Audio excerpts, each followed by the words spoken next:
The air inside Washington's Grand Diplomatic Hall was thick with anticipation. Flags from dozens of nations hung in neat rows, their colors glinting under the chandeliers. It was more than just another summit. It was a symbolic moment, a chance for the world to recognize Africa's rising influence. Cameras were everywhere.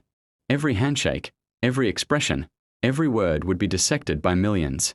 President Ibrahim Traoré of Burkina Faso entered with the calm confidence of a man carrying centuries of history on his shoulders. At just 35, he embodied the defiance of a continent long underestimated. His presence reminded the powerful that Africa was no longer content to remain silent. Among the American delegation sat Barron Trump, tall, young, and undeniably privileged. Though he held no official role, his name carried weight. Many considered him an heir to a political dynasty, a figure who attracted attention whether he sought it or not. That day, his demeanor was casual, perhaps too casual, as though diplomacy were a game. The session began smoothly, discussions on trade, climate initiatives, and partnerships. Trrower spoke with clarity, emphasizing fairness and sovereignty. He argued that Africa was not a resource pit, but a partner equal in dignity. His words resonated with many in the hall. Then, the incident happened. As the discussions shifted to global cooperation, Barron leaned toward a microphone he was not supposed to use. With a half-smirk, he muttered a line, an old racist trope disguised as humor. His words carried just enough volume for the microphones to catch them, sending them echoing across the chamber. For a moment, time froze. Faces turned. Some widened in shock, others hardened in silent disapproval. A few diplomats looked down, unsure whether to intervene. Cameras clicked, recording every second. The remark was not only offensive, it was a deliberate attempt at humiliation. The unspoken expectation was that Trrower would either lash out in anger or ignore it, allowing the insult to hang unanswered. President Trrower did neither. He stood still, his eyes fixed on Barron, his posture unshaken. The silence that followed was heavier than thunder. It was the kind of silence that demanded attention. That made the offender squirm in his chair. Barron shifted uncomfortably, the smirk fading as the room's energy turned against him. Trrower raised his hand slightly, requesting the floor.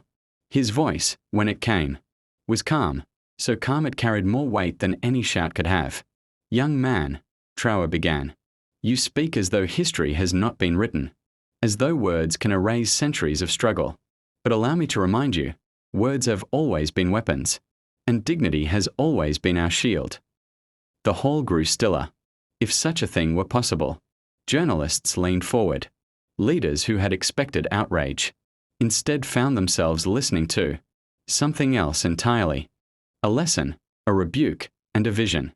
"In your country," Trrower continued, "millions of men and women of African descent built the foundations of the wealth you enjoy today. Their sweat and their pain carved the stones of Washington. Yet they were denied humanity, denied voice, denied dignity. And still, they endured. Still, they rose." He paused, letting the weight of his words settle. His tone was not angry, it was resolute. "You insult not me," he said finally, "but the memory of those who built both of our nations. And when you do that, you only reveal the weakness of forgetting. Because history, my young friend, is not on the side of those who mock. It is on the side of those who endure." A murmur swept through the crowd. Diplomats exchanged glances, some nodding slowly. Even American officials shifted uneasily, recognizing the truth they could not deny. But Trrower was not finished. He leaned closer to the microphone, his eyes never leaving Barron's. "Africa is not begging at the doors of this hall. We come as equals. We come not with chains on our wrists, but with the keys to the future, our resources, our youth, our vision. If respect is too heavy for you to carry, then step aside. History has no patience for arrogance." The chamber erupted, not in chaos, but in applause. It began with a few claps from African delegations, then spread like wildfire across the room. Soon, the entire hall was on its feet. Even members of the American audience stood, applauding not just the man but the dignity he represented. Barron sat pale, his face drained of the smugness it had carried minutes earlier. For the first time, he seemed smaller. Not because of his height, but because of the weight of silence around him. The media storm was immediate. Headlines around the world captured the moment. Traoré's dignity silences racist. Remark. African president delivers historic rebuke in Washington. When silence spoke louder than insults. Clips of the exchange went viral. In Africa, young people shared the video with pride, calling it proof that their continent's leaders no longer bowed to disrespect. Hashtags like #AfricanDignity and #Traoreizing trended globally. In the United States, the reaction was mixed. Some condemned Barron's words, insisting they did not reflect American values. Others defended him, dismissing the remark as just a joke.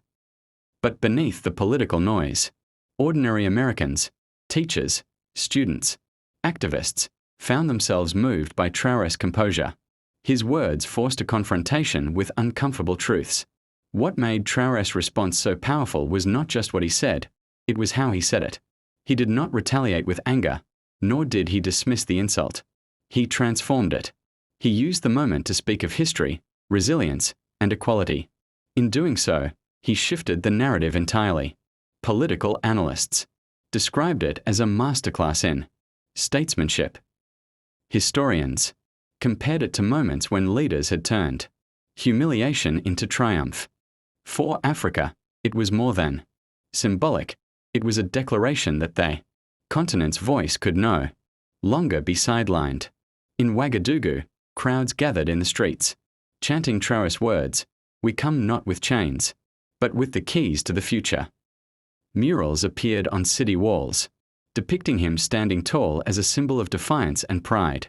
Across the continent, students quoted his speech in debates and classrooms, framing it as a moment of collective empowerment. Even in America, the speech began to echo. University discussions included it in syllabi on race and diplomacy. Some politicians cautiously praised Traoré's dignity, while others scrambled to distance themselves from Barron's mistake. Months later, analysts were still debating the ripple effects. Did that moment change US-Africa relations? Perhaps not immediately, but what it did change was perception. It reminded the world that dignity is not negotiable, that leadership is not measured by power alone, but by the ability to speak truth when silence would be easier. And for Barron, the incident became a shadow that followed him. His name, once associated only with privilege, was now linked to a lesson in humility, delivered publicly, irrevocably. As for Traoré, the moment elevated him beyond politics. He was no longer just the president of a small West African nation. He was a global figure, a voice for the marginalized, a symbol of resilience. His words had crossed oceans, broken barriers, and reminded the world of something timeless, that dignity, once spoken with conviction, can never be silenced. The clash between Barron Trump and Ibrahim Traoré was not about two individuals. It was about history colliding with arrogance, about memory confronting forgetfulness.